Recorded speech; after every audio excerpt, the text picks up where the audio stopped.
This is Terms of Service. I'm Claire Duffy. For teens today, a world without smartphones can feel like part of a distant past. Research shows that nearly half of teens report using at least one of the major social media platforms almost constantly. But some teens are coming up with their own strategies for managing the constant pull of technology in their lives. One of those teens is Jamison Butler.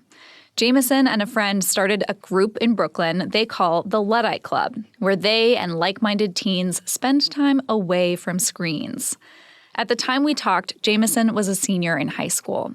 Jamison had a smartphone before, but she's been using a flip phone for a few years now, and she says she's not looking back. Well, Jamison, thanks so much for being here. Yeah, of course.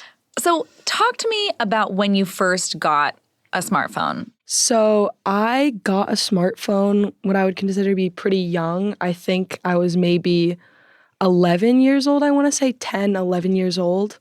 And it was just like a little iPhone 5. It was like bright blue. And I don't think I really had any social medias at first. I just had like games and stuff. At first, there was definitely like screen limits, like they take it away before bed and other stuff like that. And at first, like I really wasn't really compelled to be on it that much. It wasn't super interesting. As your relationship with the smartphone evolved, what did you feel like you were spending time doing there, and how are you feeling about that usage? I would say when I got social media and stuff was when things really took a turning point and I started spending a lot more time on my phone. When was that? Probably when I was like 12, 13, which I think is like the usual age when kids start getting really sucked into social media. And I just started, my screen time was like going through the roof. Not only was I trying to like, post more and get into the world of like posting and sharing content, but I was just like consuming content like crazy. And it was really exciting because when you're that young and you're like seeing all these videos online and you have like no media literacy or anything. So I'm just like, oh my God, like this guy, like, look, it's a thing. It's a phone, but it's made out of cake. That's so cool. Like all this random stuff on the internet that was just like blowing my mind. So I definitely got like sucked into it. And then COVID was when things got like really bad because there was really nothing else to do, or that's how I felt being, locked inside my house, that I was just always on some sort of screen every single day, all the time. Was there a moment when you were like, okay, yeah, this relationship has become unhealthy? Well, I'd kind of realized that, 8 hours a day on your screen is like absurd. But I don't think I was processing that fact, because then that's scary, because then I have to think of alternative ways to spend my time and like, how am I going to face this problem? But there was this one fact that I saw online, and it was the average American will spend 8 years of their lifetime on their phone. Wow. And that, regardless of whether that's true or not, I definitely think it is. It just scared me so bad. And I was like, what am I doing? Wow, this is crazy. I need to, like, something has got to change. Yeah, I feel like you were not alone in terms of during the pandemic. Like, that was so many people. So what did it look like when you decide to make the switch to a flip phone? Was it just like one day you sign out of social media and you go to the store and you trade in your iPhone? I deleted all social media thinking it was going to be like social media cleanse, like, I'll come back. But then I was like, wow, actually so much weight off my shoulders. I feel so much better. I just gained 8 hours of consciousness. Like, this is amazing. Why would I ever go back? Like, I realized how much stress it was causing me. And so at that point I had no social media. And then my brother, it was like fantasy football or something. He had a bet with his friends and they were like, if your football team loses, whatever, you have to have a flip phone for 2 weeks. And he lost the bet. So we just had this flip phone laying around the house. And I was like, hey, what if I get a flip phone? And so I went and I got a flip phone and I haven't looked back since. Yeah. Can I ask a nerdy question coming from a time when that was the only option? What kind of flip phone is it? So it's a Sonim Flip. Okay. Which It's really thick. Oh, yeah. It's like one of the bricks. It's a total brick because it's actually, I found out it's like military grade, and it I feel like it can get on like the police intercom. Like it's made for like security guards and like policemen and stuff. Huh. I love it. Yeah. So if I have the story right, this was something you initially did on your own, but then you connected with a friend who also was sort of on the no smartphone train. Yeah. I'm curious how important that sort of solidarity and the fact that you weren't sort of the only one, how important was that in making this a sustainable transition? It was hugely important. It was really validating to see somebody else who also had a problem with smartphones, because before then I kind of felt crazy, like walking around. I'd be like in a train car and everybody's looking at their phone and I'm just like, am I doing the right thing here? Like, I don't know, because everybody I knew, every teenager was spending so much time on their phones. It was just like, I was kind of worried if I was making the right decision, and it was just extremely validating to meet somebody else who was on the same wavelength as me. And also, that's kind of what led us to start our club, the Luddite Club, which is just, kind of a support group, honestly, for people who are trying to wean off their smart technology, because the truth is it's really hard to do that alone. Tell me about the Luddite Club. Like, how many members does it have now? How often are you meeting up? What does that look like? So the original Luddite Club that was started by me and my friend Logan, in my freshman year, that has it always changes because people come and they go, but right now I would say a good 15 members. Luddite Club meetings are honestly or at least the ones on Sundays, are just about getting people off their phones. Sometimes we have activities, like we did an embroidery workshop once because someone who comes to Luddite Club is really interested in embroidery. Sometimes we go out to the park and we just sit in the park. We'll play like tag or different games, but mostly we just hang out, have conversations. Sometimes there's new people there. We get to meet new people in an offline environment. And I think a lot of people don't realize just like what a truly offline environment is, just because phones are everywhere these days. But the truth is being in a space, like having Luddite Club for 4 hours and nobody picks up their phone, it's really beautiful. It's amazing. It's so beautiful. And every time you're talking to somebody, they're looking you in the eyes. You're having a conversation with just them. They're not checking the time on their phone. Nobody's like looking up something on the internet. We're all kind of just like curious together. Like somebody will have a question and we like won't allow them to look it up. So we're all just kind of sitting there like, I wonder. I love it. Yeah. The Luddite Club has actually taken on like a more national scope as we transitioned into a nonprofit. And now we actually have clubs popping up around the country.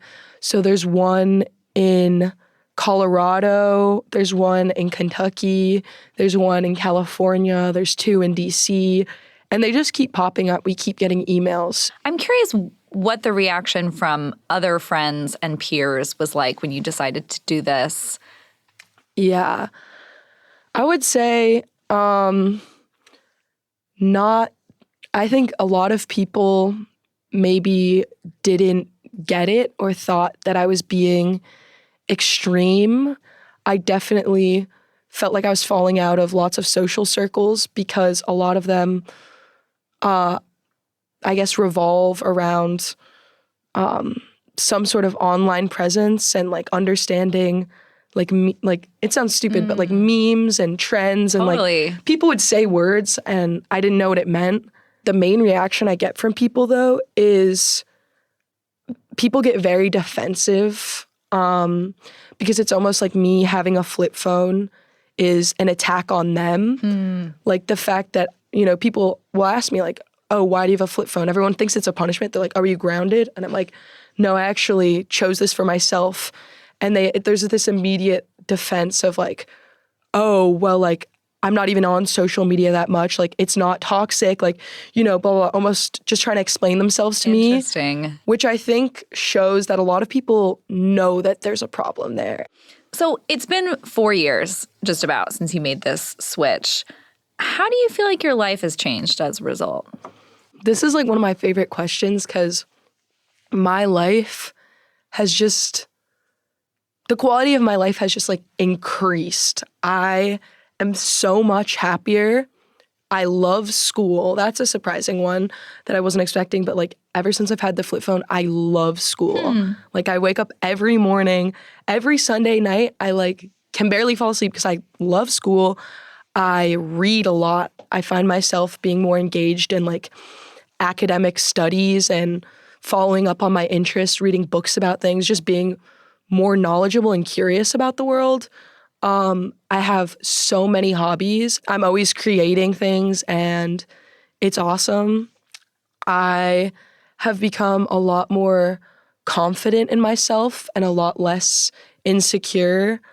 I'm a lot less anxious and I just kind of move through the world like with less burden on my shoulders almost.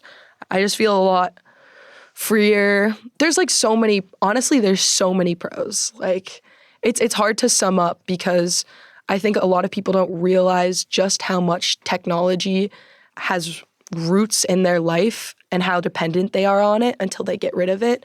Like I wasn't expecting my life to change this much, and not just my life, but the way I think has totally changed the way I think about myself and the world around me. And I think a lot more. My thoughts are a lot clearer. I know myself so much better. I'm curious what kinds of challenges you feel like you encounter from not having a smartphone. Yeah. Well, a big thing recently, like my biggest battle has been QR codes. Yeah. Like It's such a big thing now. It's such a big thing and it's been really rough. And it's also just like, I know, especially for concerts, there's like this new thing where you have an Apple Wallet. You can't print out the tickets. You can't have them physically. You can't have a name down. You have to have a smartphone and you like tap it on the thing. And there's no way around it. There's literally no way. Like I just can't go to that concert, which seems crazy. That's so crazy. That there's stuff that I can't do. But it's just becoming more and more like that because at this point, smartphones are a given. Google Maps definitely comes to mind, but truthfully, people have been, especially New York City, which luckily is a grid, people have been navigating the city for so long without Google Maps and GPS that the truth is anyone can do it. I feel a lot more comfortable and safer walking around just because I always know where I am and I'm way more like geographically inclined these days, to be honest, with navigation and stuff. I always navigate my friends everywhere. And yeah, it took a while to learn, but I'm kind of happy in a way. I like to get lost sometimes. Like it's just an important part of life to have to put in effort. You know what I mean? Even if it's just a little bit of effort, I think that it's important. Do you experience FOMO at all from not being on social media, or have you sort of gotten over it at this point?